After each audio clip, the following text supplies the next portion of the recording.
The morning was crisp and clear as Jordan Barnes made his way through the crowded terminal at San Francisco International Airport. The familiar hum of announcements echoed overhead, blending with the murmur of travelers wheeling their suitcases across the polished floors. Jordan moved with quiet efficiency, his carry-on bag slung over one shoulder and a cup of coffee in hand. His tailored sports jacket hung comfortably over his broad shoulders, an understated nod to his professional life. For Jordan, airports were a second home. As the senior vice president of operations for M-Tech, a leading Silicon Valley tech firm, he was accustomed to the rhythm of travel boarding passes, security lines, the idle chatter of fellow passengers. Today's destination was Chicago, where he would finalize a pivotal partnership for the company's global expansion strategy. He approached the gate just as boarding began, nodding politely to the gate agent as he handed over his ticket. Row 17, business class, not the most luxurious option, but comfortable enough for the 4-hour flight. Jordan preferred it that way, blending in rather than standing out, a philosophy that extended beyond just his travel habits. The cabin buzzed with the quiet energy of boarding passengers, business professionals in neatly pressed suits, families wrangling toddlers, and tourists clutching neck pillows filed past Jordan as he settled into his seat. He placed his carry-on in the overhead compartment with practiced ease and sat down, opening his tablet to review notes for his meeting. M-Tech was on the brink of a major deal, a partnership with a European firm that could redefine their market presence.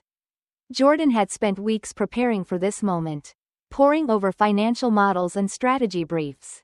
His focus now was singular, blocking out the noise of the cabin around him.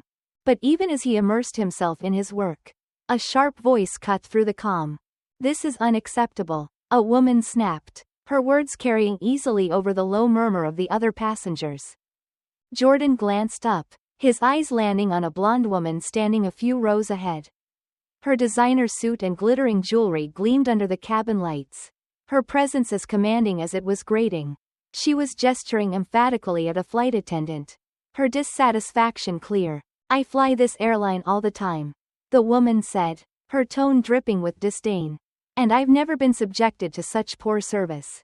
The flight attendant, a young woman with an apologetic smile, nodded patiently. "I understand, ma'am. I'll do my best to address your concerns." The woman crossed her arms, her expression unimpressed. She finally took her seat, muttering under her breath about the decline of customer service. Jordan shook his head slightly and returned to his tablet. He had encountered people like her before, entitled, demanding, and quick to turn inconvenience into drama. It was a type he recognized from boardrooms and conferences, where egos often overshadowed reason. He had learned to keep his distance, letting their noise fade into the background. As the last passengers boarded and the flight attendants prepared for takeoff, Jordan became aware of a pair of eyes on him. He glanced to his left and met the gaze of the blonde woman. She was studying him, her expression unreadable but sharp. Jordan held her gaze for a moment, then looked away. It wasn't the first time he had been scrutinized in this way, a look that carried an unspoken message, as if to ask, "What are you doing here?" He adjusted his jacket, trying to shake off the discomfort. He reminded himself of the meeting waiting for him in Chicago, of the work he had accomplished to earn his seat on this plane, and of the calm professionalism that had carried him through moments like this before. The flight attendants began their safety demonstration, and Jordan turned his attention back to his tablet. The cabin dimmed slightly as the plane taxied to the runway, the low roar of the engines filling the air. As the plane lifted off, Jordan took a deep breath, focusing on the task ahead. The moment of tension with the woman had passed, but something told him this flight would be far from routine. Outside, the clear California sky stretched endlessly, the morning sun glinting off the airplane's wings. Inside, the passengers settled into the rhythm of the flight, seat belts fastened, laptops opened, books flipped to marked pages. But for Jordan, the calm felt precarious, like the silence before a storm. He didn't know her name yet, but the blonde woman's presence lingered in his periphery. Her voice, her gaze, her demeanor, all of it suggested that she was used to being the center of attention. The one whose complaints were addressed first, whose opinions carried weight. And people like her, Jordan knew, rarely stayed quiet for long. The flight had been airborne for just over an hour, and the cabin had settled into a comfortable hum. Passengers dozed with neck pillows, typed quietly on laptops, or flipped through in-flight magazines. The scent of coffee lingered in the air as the flight attendants moved down the aisles with practiced efficiency, handing out snacks and drinks. Jordan Barnes sat quietly in his seat, his tablet balanced on his lap. He was reviewing the latest financial data for his presentation, but his thoughts occasionally wandered back to the woman seated a few rows ahead. She hadn't spoken again since her earlier outburst, but her presence was hard to ignore. Her frustration seemed to hang in the air like a low cloud, noticeable to everyone around her. She sat with her arms crossed, her perfectly styled blonde hair catching the cabin lights, her every movement sharp and deliberate. Every so often, she would glance around, her gaze resting briefly on passengers as if assessing their worth. When her eyes met Jordan's again, there was no mistaking the judgment in them.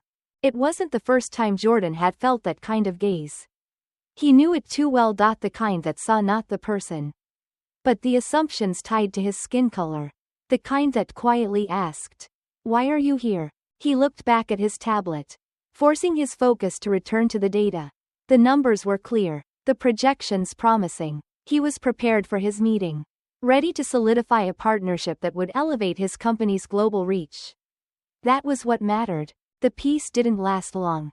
"This is ridiculous," the woman snapped, her voice carried through the cabin, sharp and grating. Jordan looked up, as did several other passengers. She was waving a small plastic cup at the flight attendant, her expression a mix of disbelief and indignation. "I specifically asked for sparkling water," she said. "This is flat. Do you even know how to serve business class passengers?" The flight attendant, a young woman with a calm but weary smile, nodded apologetically. "I'm so sorry, ma'am. We've run out of sparkling water. May I offer you a soda or another brand of water instead?"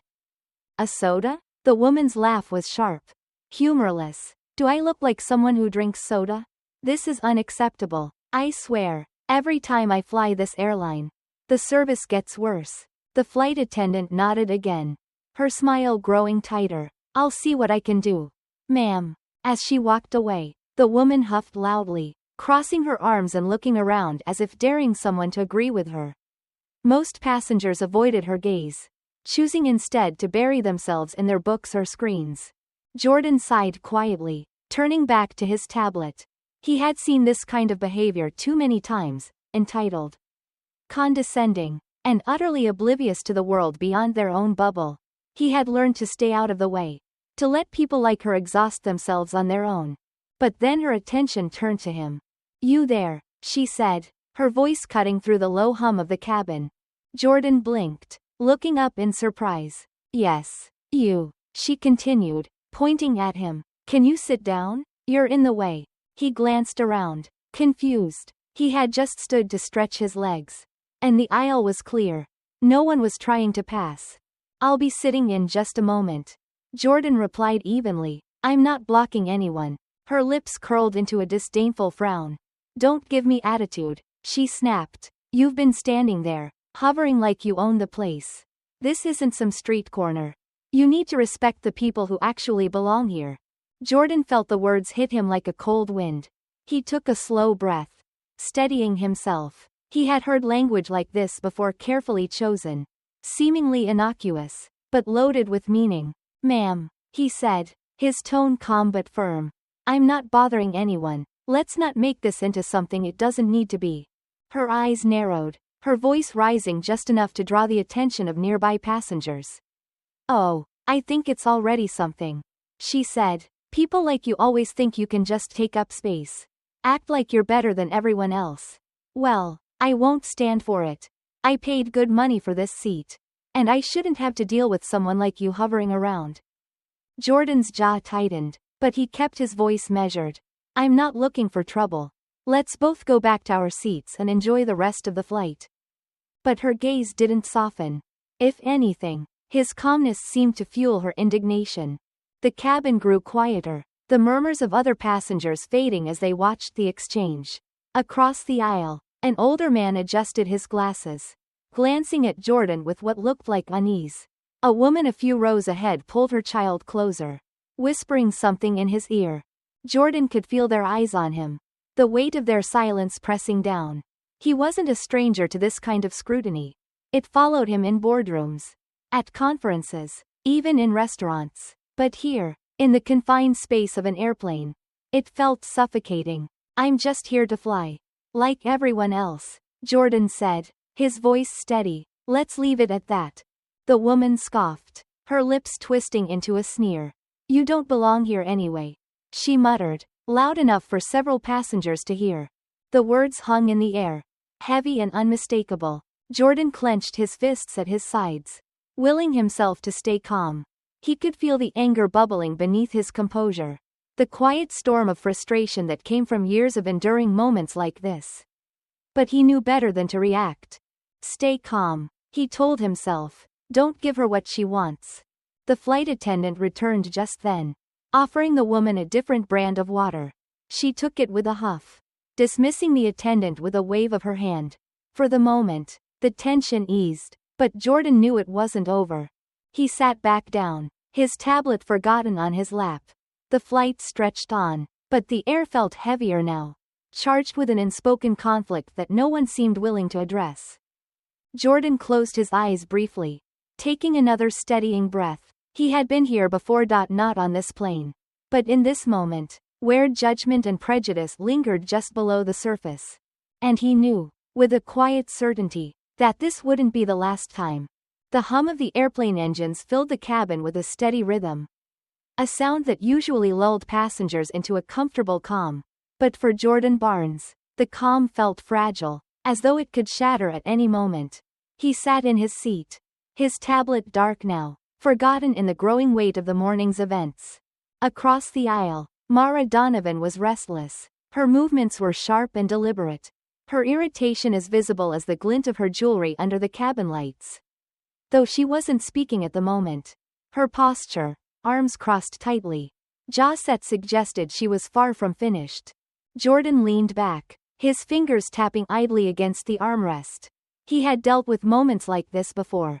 Moments where his presence seemed to spark something unspoken in others. But today felt different. Perhaps it was the confined space of the airplane, the impossibility of simply walking away. The tension simmered for the next hour. Flight attendants passed through the aisles, offering drinks and snacks, their professional smiles doing little to mask the unease that hung in the air. Jordan noticed the occasional glance from passengers, furtive, quick, and telling. Some looked at him with curiosity, others with discomfort. He was used to those glances, too. They spoke of questions left unasked. Who is he? What is he doing here? Questions that were never spoken aloud but that lingered nonetheless, feeding into the silent divide that people rarely acknowledged.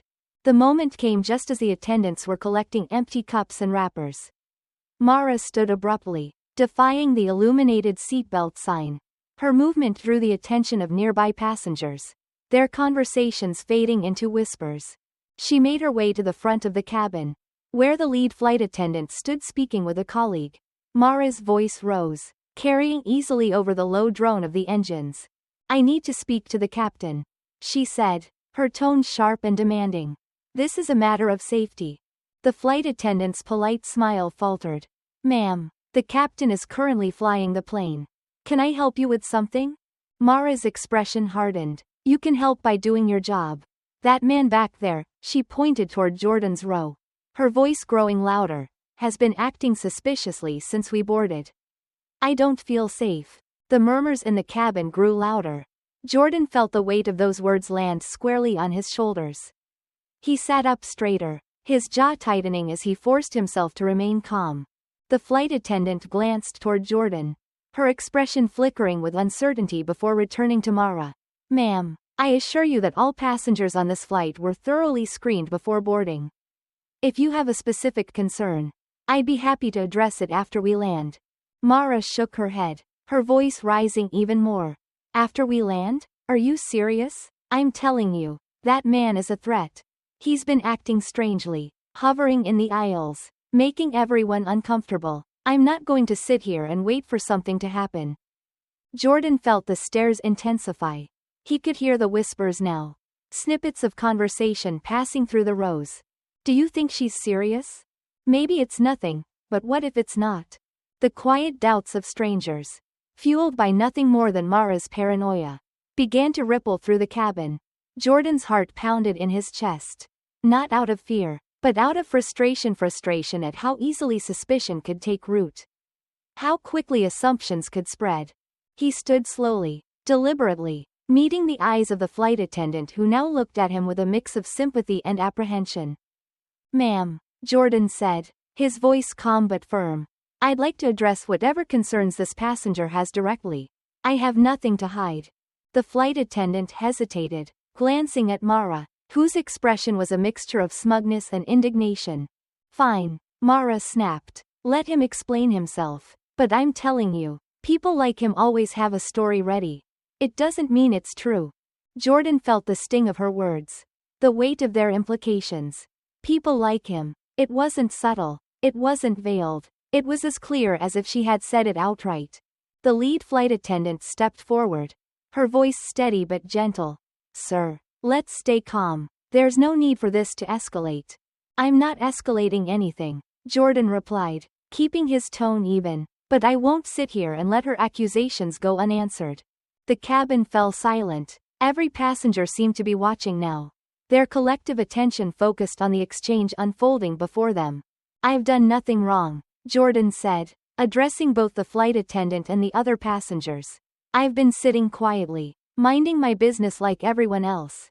Whatever this is, it's coming from her, not me. The flight attendant nodded, her professionalism unwavering. Thank you, sir. Please, let's all return to our seats. We'll ensure this is resolved appropriately. As Jordan sat back down, he noticed the glances had shifted. Some passengers looked away, embarrassed, while others offered him small nods of solidarity. Across the aisle, an older man leaned forward slightly, catching Jordan's eye. She's out of line, the man said quietly, his tone matter of fact. Jordan nodded in acknowledgement but said nothing. The man's words were a small comfort. But they didn't erase the reality of what had just happened. Mara returned to her seat as well, her body stiff with indignation. She muttered something under her breath, too low for anyone to hear clearly. But her dissatisfaction was evident. The rest of the flight passed in uneasy silence. The hum of the engines was no longer soothing. It was a backdrop to the tension that lingered in the air. Jordan stared out the window, the clouds below stretching endlessly into the horizon. He thought about how easily the situation could have spiraled further. How quickly prejudice had turned an ordinary flight into something more fraught. It wasn't just about Mara. It was about all the times he had been made to feel like an outsider. Like he didn't belong. The plane began its descent into Chicago, the captain's voice crackling over the intercom. Jordan took a deep breath, steadying himself. The ordeal wasn't over yet. But he reminded himself of the truth that had carried him through moments like this before. He knew who he was. And no one, not Mara, not the silent stares of strangers, could take that away from him. The plane's engines shifted to a lower hum, signaling the beginning of its descent into Chicago. The announcement from the captain reminded passengers to return to their seats and fasten their seatbelts. Yet the tension in the cabin remained, an unspoken discomfort that lingered long after the earlier confrontation. Jordan Barnes sat quietly in his seat, his hands resting on the armrests. He kept his breathing measured, his posture relaxed, outwardly calm despite the storm brewing inside him. Across the aisle, Mara Donovan sat stiffly, her lips pressed into a tight line, her arms crossed defensively, though she had been silenced for now. The energy she radiated was unmistakable.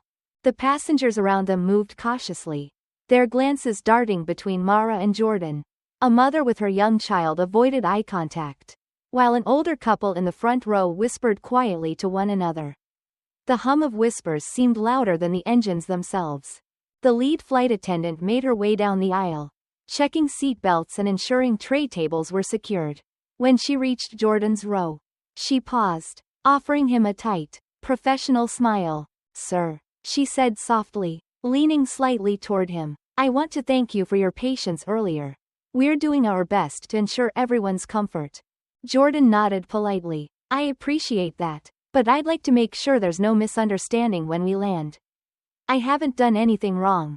And I'd prefer not to have this escalate further. Her expression faltered for just a moment, revealing a flicker of sympathy.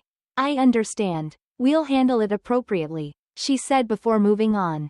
He watched her go, her reassurance doing little to settle the unease that sat like a stone in his chest. As the plane began its final approach, Mara's impatience bubbled over once again. She leaned forward, pressing the call button above her seat.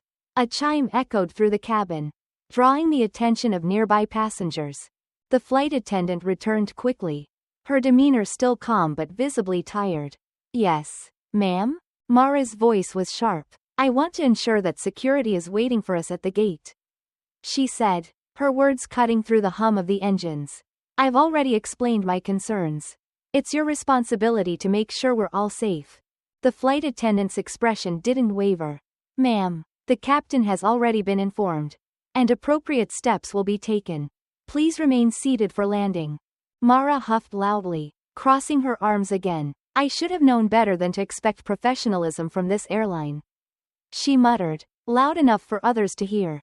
Jordan felt the weight of her words, the way they cast a shadow over him despite their lack of substance. He looked out the window, focusing on the skyline of Chicago as it came into view. The buildings stretched high into the sky, their glass surfaces catching the afternoon light.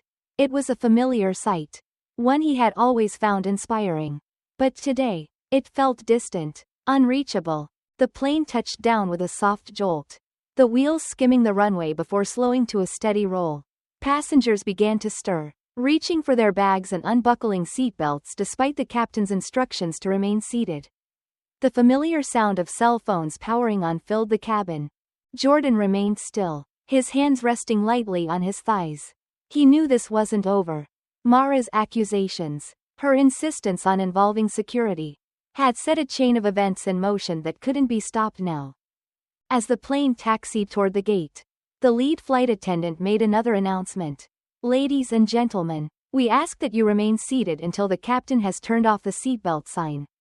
Security personnel will be meeting us at the gate to assist with a reported issue. We appreciate your cooperation. The murmurs returned, spreading like ripples across the cabin. Jordan could feel the eyes on him again, the quiet judgments being formed without context or understanding. He clenched his jaw, willing himself to remain composed. When the plane finally came to a stop, the cabin doors opened, and the cool air of the jet bridge swept inside. Jordan could see the uniformed security personnel waiting just beyond the threshold, their expressions neutral but focused. Mara stood immediately, gathering her belongings with an air of triumph. There they are, she said loudly, gesturing toward the security officers. I told you this would happen. You're welcome, everyone. Jordan rose slowly, his movements measured. He retrieved his carry-on from the overhead compartment, his face calm but his heart pounding. He could feel the weight of the moment, the way it demanded more from him than it would from anyone else. As he stepped into the aisle, the older man who had spoken up earlier caught his eye again. Good luck, the man said quietly, his voice steady. Jordan gave him a small nod of thanks. It wasn't much, but it was enough. Stepping onto the jet bridge, Jordan was met by one of the officers. The man's voice was calm but firm as he addressed him. Sir, we've received some concerns from a passenger.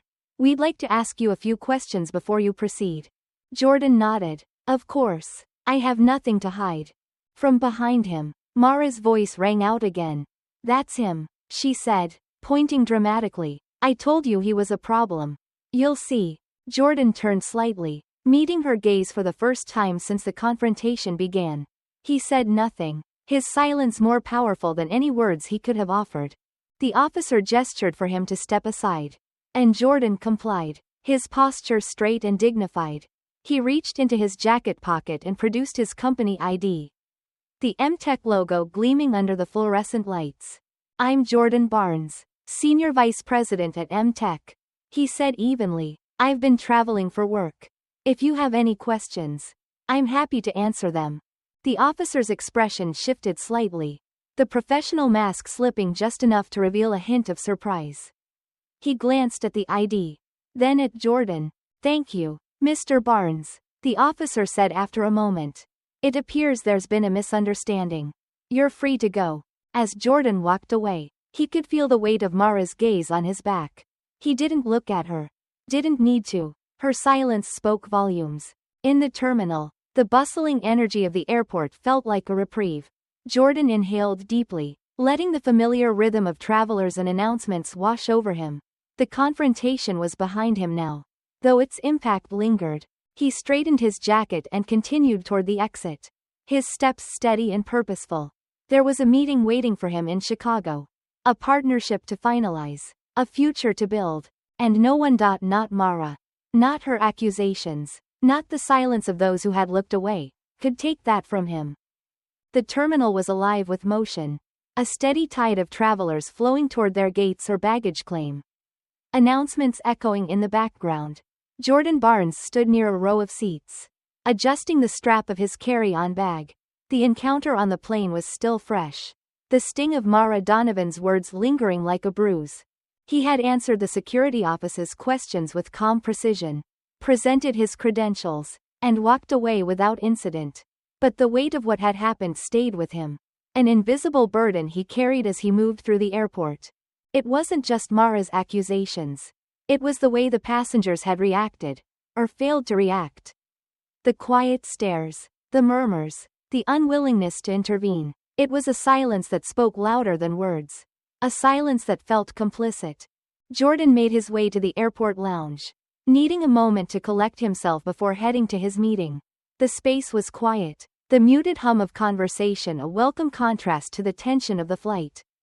He chose a seat near the window, where he could watch planes taxiing on the tarmac. The view reminded him of why he was here, why he had endured years of navigating spaces where he was often the only one who looked like him. He thought about the presentation stored on his tablet, the deal he was about to finalize. He had built a career on preparation and resilience, on knowing that the work would always speak for itself. But moments like the one on the plane weren't about work. They were about something deeper. Something that lingered beneath the surface of everyday interactions. A soft voice interrupted his thoughts. "Excuse me." Jordan turned to see an older man standing a few feet away.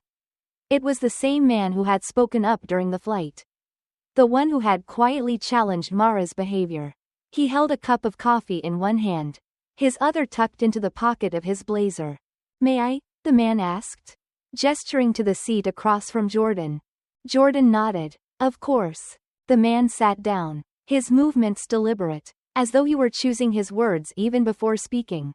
He placed his coffee on the table between them and looked at Jordan with a mix of curiosity and concern. "I wanted to say something earlier," the man began, his voice low but steady. "I mean, more than I did on the plane. But I wasn't sure how." Jordan studied him, his expression unreadable. "What stopped you?" The man sighed, running a hand through his silver hair. "I don't know," he admitted. "Maybe I didn't want to make things worse. Or maybe," he hesitated, searching for the right words. "Maybe I was afraid of saying the wrong thing." Jordan nodded slowly, appreciating the man's honesty even as it underscored the challenge of moments like these. "I understand," Jordan said. "It's not always easy to know when or how to step in. But sometimes silence can feel like agreement. And that's what makes it harder." The man nodded, his expression thoughtful. "You're right. And I'm sorry. For what it's worth, I think you handled yourself with more grace than most people would have." "Thank you," Jordan said, his voice quiet but sincere. They sat in silence for a moment, the weight of the conversation hanging between them. The man sipped his coffee, his gaze drifting to the window. "It's strange," he said after a pause. "You think we've come so far, that the world has changed. And in some ways, it has. But then something like this happens. And you realize how much hasn't." Jordan didn't respond immediately. Instead, he watched a plane lift off from the runway, its shadow stretching across the ground below. "I've learned to pick my battles," Jordan said finally. "You can't fight every moment. And you can't change everyone's mind. But you can hold onto your dignity. That's something no one can take from you." The man nodded, his respect evident in the way he met Jordan's gaze. "That's a lesson I think more people need to hear." As the man rose to leave, He extended his hand. My name's Robert, by the way. I just wanted to say, I admire how you carried yourself today.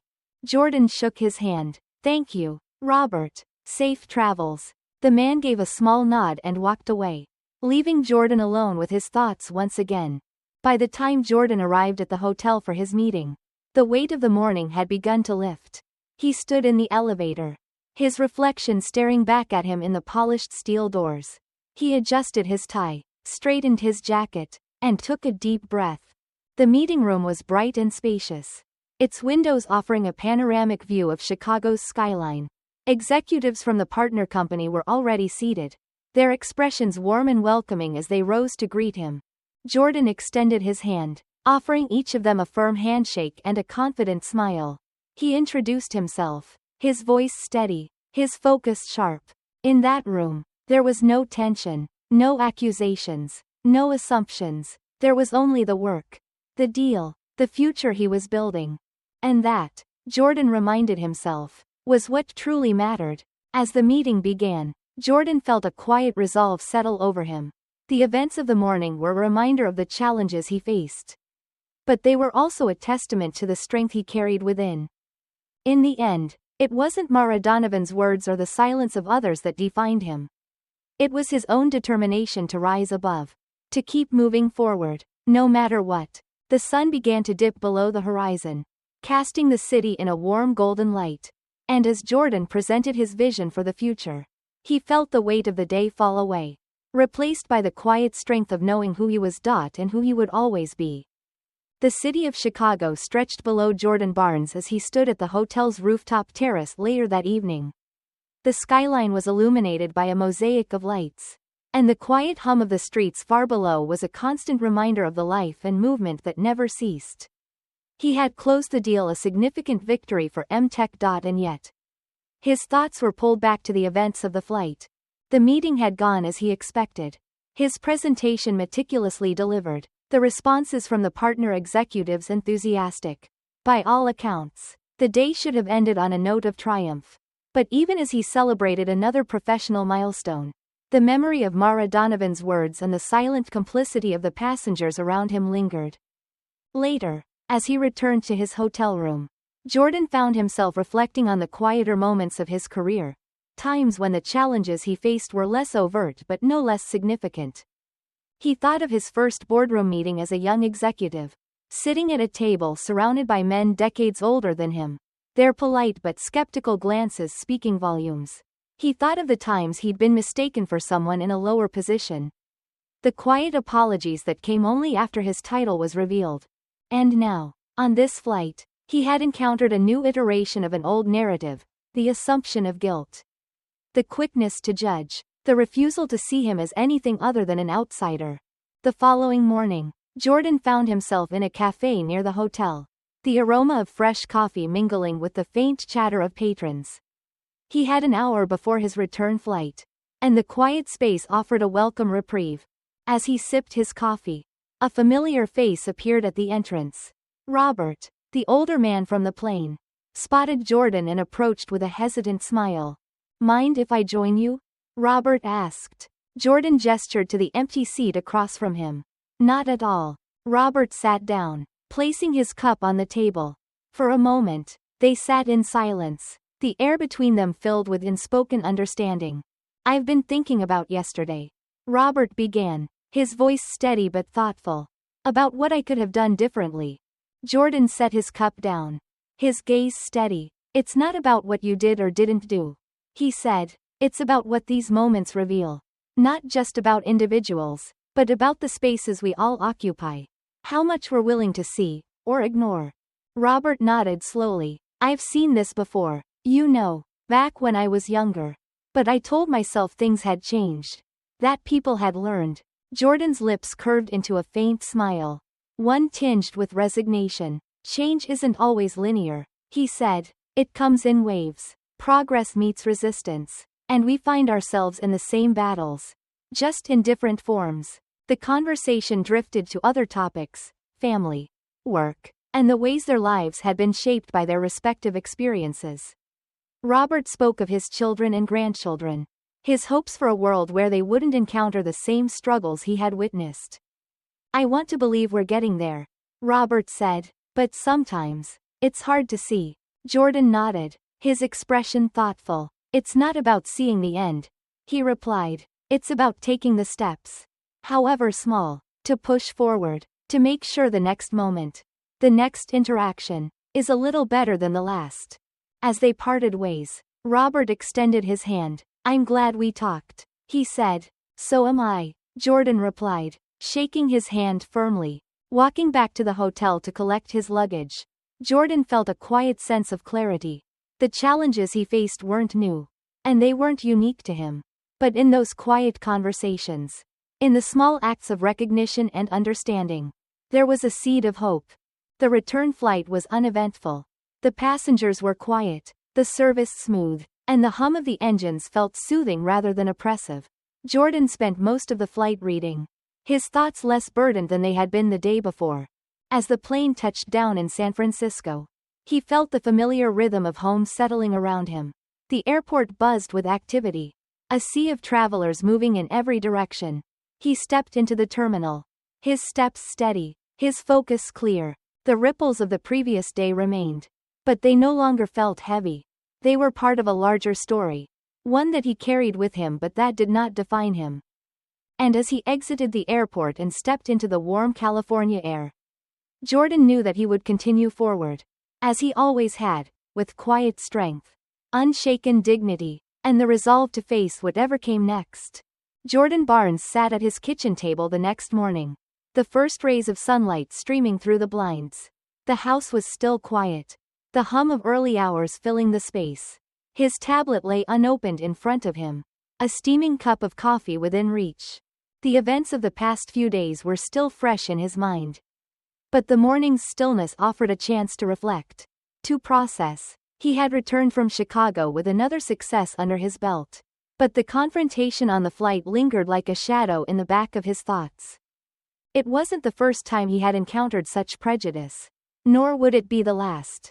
Yet there was something about the intensity of the moment, the public nature of it, that weighed on him in a different way. Later that day, Jordan drove to the M-Tech offices, the familiar rhythm of his routine helping to ground him. As he walked into the sleek, modern building, the scent of freshly brewed coffee and the hum of conversation filled the air. His assistant, Clara, greeted him at the door to his office. "Welcome back, Mr. Barnes," she said with a warm smile. "How was Chicago?"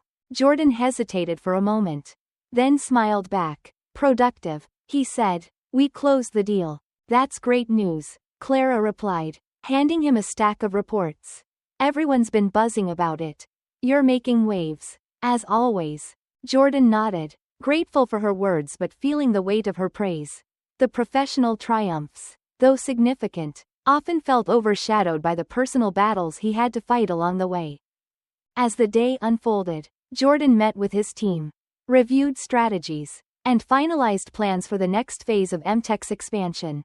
The work was engaging, the kind of challenge that had always motivated him. But in quieter moments, his mind returned to the flight, to Mara Donovan's words, and to the way the other passengers had responded, or failed to respond. It wasn't just about what had been said. It was about the silence that had followed, the unspoken agreement of those who chose to look away. That evening, Jordan received a call from an old friend, Marcus, a fellow executive who had often shared his experiences navigating corporate spaces as a black man. "I heard about Chicago," Marcus said. "Congrats on the deal. But tell me, what's that tone in your voice? Something happened?" Jordan hesitated, then recounted the events of the flight in a measured tone. He described Mara's accusations, the silence of the passengers, and the way the flight had ended, with him standing alone against assumptions that had no basis in reality. Marcus was quiet for a moment before speaking. "That's a heavy one," he said, "but I guess it's not surprising." "No, it's not," Jordan replied, "and maybe that's the hardest part. I've dealt with worse. But this, it was so public. And the silence.it felt like consent." "It always does," Marcus said. "People don't want to get involved. They tell themselves it's not their fight. But you and I both know that silence can be as loud as any accusation." They spoke for a while longer. The conversation a mix of shared frustrations and quiet encouragement. By the time they hung up, Jordan felt a renewed sense of clarity. The fight wasn't new, and it wasn't his alone. It was part of a larger story, one that spanned generations and was far from over. The next morning, Jordan returned to the office, his focus sharper than it had been the day before. He met with his team, addressed challenges, and pushed forward with the same determination that had carried him through his career. But as he worked, he couldn't shake the feeling that there was more to be done. Not just in his professional life, but in the spaces where these unspoken divides persisted. He thought of Robert, the older man from the flight who had hesitated but ultimately spoken up. And he thought of the other passengers who had remained silent, their discomfort evident but their actions absent.